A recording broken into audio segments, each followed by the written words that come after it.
Hello everyone, आज हम संख्या के अभ्यास प्रश्न करेंगे जो कि हम पहले वो डिटेल में अच्छे से पढ़ चुके हैं। और आपको मेरी कोई बता देते हो तो आप आगे इसे नीचे क्लिक करके देख सकते हो कि सारी क्लास देखें। तो ये मैंने डिटेल में अच्छे से पढ़ाया हुआ है। आइए आज हम इसके अभ्यास प्रश्न करते हैं कि संख्या क्या होती है, संख्या के भेदों के बारे में जानेंगे। फिर वो अच्छे से हम पहले थोड़ा सा वो आपको बता देती हूँ कि संख्या होती क्या है। संख्या जिसमें हमारे आसपास जो भी चीजें वस्तुएं जो भी कुछ देख सकते हैं जिनको कि हम नाम दे सकते हैं वो सभी क्या है, संज्ञाएं हैं। व्यक्ति के नाम, वस्तु, स्थान आदि। अब इसके भेद जो हमने जाने थे व्यक्तिवाचक संज्ञा, जातिवाचक संज्ञा और भाववाचक संज्ञा। थोड़ा सा मैं अभी बताऊंगी कि ये होती क्या है, उसके बाद हम इसके अभ्यास प्रश्न करेंगे। व्यक्तिवाचक संज्ञा क्या होती है? व्यक्तिवाचक संज्ञा होती है जो सभी एक वचन में प्रयोग होती है। हम एक से बहुवचन बना के देखेंगे तो नहीं बनेगा, जो कि अनित्य होती है, खत्म हो सकती है, जिनका विनाश हो सकता है। जैसे कि मैंने बोला मोहन, मोहन एक व्यक्ति है, तो ऐसा तो है नहीं कि मोहन आपका व्यक्ति हो कभी मरेगा नहीं, वो खत्म हो सकता है, लेकिन उसकी जो प्रजाति है वो मनुष्य प्रजाति हमेशा रहेगी। इस प्रकार से जो खत्म हो जाए, मोहन का बहुवचन बनाने देंगे तो बनेगा नहीं मोहन का बहुवचन। जैसे हम पहचान सकते हैं कि वो एक वचन संज्ञा है। साथ ही देखेंगे जातिवाचक संज्ञा। जातिवाचक संज्ञा क्या होती है? जैसे कि मैंने अभी बताया एक वचन से हम बहुवचन बना करके देखते हैं तो उसका बन जाता है वो क्या है, जातिवाचक संज्ञा। जैसे कि मैंने बोला लड़का, मोहन क्या है, तो लड़का है, तो लड़का का बहुवचन लड़के बन जाएगा, तो क्या होगी हमारी जातिवाचक संज्ञा होगी। फिर मैंने बोला भाववाचक संज्ञा। भाववाचक संज्ञा की अभी जो मैंने बोला जातिवाचक संज्ञा उसका बताते थे। जातिवाचक जो संज्ञा होगी उसके भी दो भेद होते हैं, द्रव्यवाचक संज्ञा और समूहवाचक संज्ञा। द्रव्यवाचक संज्ञा में हम तीन चीजों को लेंगे जिनको हम नामते बोलते हैं, यानी जिनको हम गिन नहीं सकते। केवल संज्ञा होती है, नाम बोलते हैं। जैसे शक्कर, पानी, पेट्रोल, डीजल, इनके लिए नापने बोलने की आवश्यकता होती है, मात्रक की हमें आवश्यकता होती है। उन सबको किसके अंदर लेंगे हम? द्रव्यवाचक संज्ञा के अंदर लेंगे। जो भी चीजें हमारे शरीर को स्वस्थ रखने के लिए काम में ली जाती है वो सारी आ जाएगी द्रव्यवाचक। साथ में समूहवाचक देखेंगे। समूहवाचक संज्ञा क्या होती है? जो भी समूह होते हैं, जैसे कि कक्षा है, परिवार है, लोकसभा है, परिषद है, टीम है, ये सब किसमें आ जाएंगे? समूहवाचक संज्ञा में। जो कि समूहवाचक और द्रव्यवाचक दोनों के लिए हमेशा एक वचन में प्रयोग किया जाता है। आगे अब हम इसके अभ्यास प्रश्न करेंगे। मोर नाच रहा है, इस वाक्य में मोर क्या है?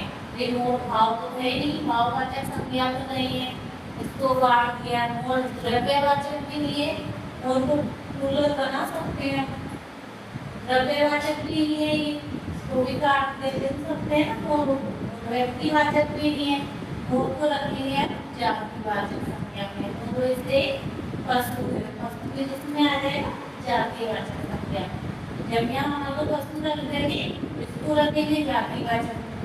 मोर को अलग हिस्सा दे दिया था, वस्तु रखेंगे व्यक्तिवाचक। जैसे मोर को रखेंगे हम जातिवाचक संज्ञा। आम में विभास है, तो विभास शब्द में कौन सी संज्ञा है? भाववाचक, व्यक्तिवाचक, जातिवाचक या फिर द्रव्यवाचक। मीठे को क्या हम टेस्ट कर सकते हैं इसको?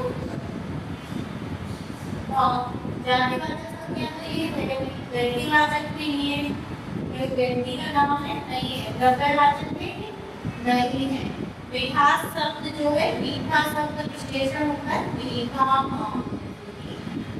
विशेषण में इसमें फर्क नजर नहीं आए तो हम संज्ञा शब्दों के आगे इसको प्रयोग करके देखते हैं। यदि वो सही लग रहा है इसका मतलब है कि वो विशेषण शब्द है। मीठा, मीठा जो विशेषण शब्द होता है उससे मीठा से बना है मिठास। मिठास में कौन सी संज्ञा है हमारी? भाववाचक संज्ञा है। परिवार की संज्ञा का उदाहरण है। जातिवाचक का, भाववाचक का, व्यक्तिवाचक का या फिर समूहवाचक का। इसका उदाहरण है परिवार, समूहवाचक का उदाहरण है।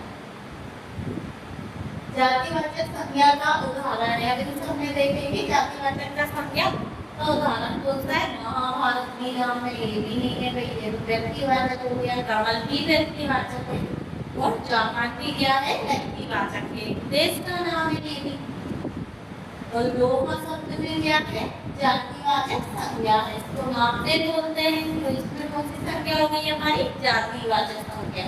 तो यहाँ द्रव्यवाचक का उदाहरण होता है, जातिवाचक का नाम होता है, तो इसमें चल जाता द्रव्यवाचक। आगे का देखेंगे, बालिका गीत गाती है, तो गीत में तो इसको हम देख सकते हैं, केवल इसको हम सुनते हैं, महसूस कर सकते हैं। तो इसमें जाएगा हमारा भाववाचक संज्ञा है। गीत किसका उदाहरण है, भाववाचक संज्ञा का उदाहरण है ये। अरावली भाववाचक संज्ञा के उदाहरण कौन से हैं, इनमें से अरावली है, जयपुर है, पराक्रमी है या फिर शक्ति है। तो अरावली भी नाम है, ये तो व्यक्तिवाचक का उदाहरण है। जयपुर भी जिले का नाम है, ये भी व्यक्तिवाचक का उदाहरण है। पराक्रमी ये तो है ही विशेषण शब्द, पराक्रमी व्यक्ति ऐसे करके हम लगा के देखेंगे तो हमें पता चल गया कि ये भाववाचक संज्ञा तो नहीं है, ये तो क्या है, विशेषण शब्द है, पराक्रमी व्यक्ति। ये देखेंगे शक्ति, चलो शक्ति को नाम के आगे लगा के देखते हैं। शक्ति व्यक्ति कर रहा है, देखिए ये कर रहा है, शक्ति व्यक्ति कैसे प्राप्त हो जाएगी, नाम नाम हो गए ना, दो नाम एक साथ प्रयोग नहीं किए जाते, गलत हो गया ये।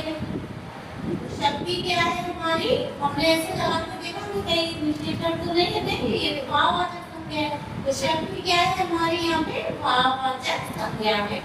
फिर देखा हमने अगला क्वेश्चन, ऊंचाई किस शब्द से मिलकर बना है, विशेषण शब्द से, सर्वनाम से, अव्यय से या फिर क्रिया से।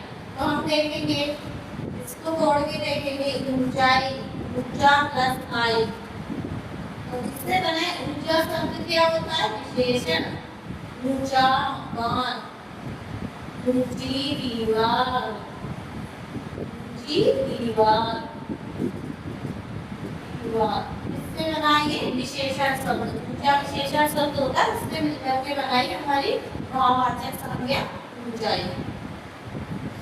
चतुर से भाववाचक संज्ञा शब्द नहीं बनेगा, चतुर शब्द से ये जो चतुर विशेषण शब्द है, चतुर व्यक्ति, चतुर इंसान, चतुर मनुष्य, चतुर क्या है, चतुर विशेषण शब्द से कौन सा शब्द का निर्माण भी हो रहा है ये देखेंगे। चातुर्य भी बन रहा है, चतुर प्लस करके जोड़ देंगे तो क्या बन जाएगा हमारा, चातुर्य बन जाएगा। चातुर्य भाववाचक संज्ञा बन जाएगी। चतुर में आई प्रत्यय जुड़ेगा यहाँ पे, तो चतुराई भाववाचक संज्ञा हो जाएगी। चतुर में यहाँ पे चतुर प्लस का प्रत्यय जोड़ेंगे तो क्या बन जाएगा, चतुर्था। ये तीनों तो क्या हो गई हमारी भाववाचक संज्ञा, बट ये रहेंगे। Thank you. आगे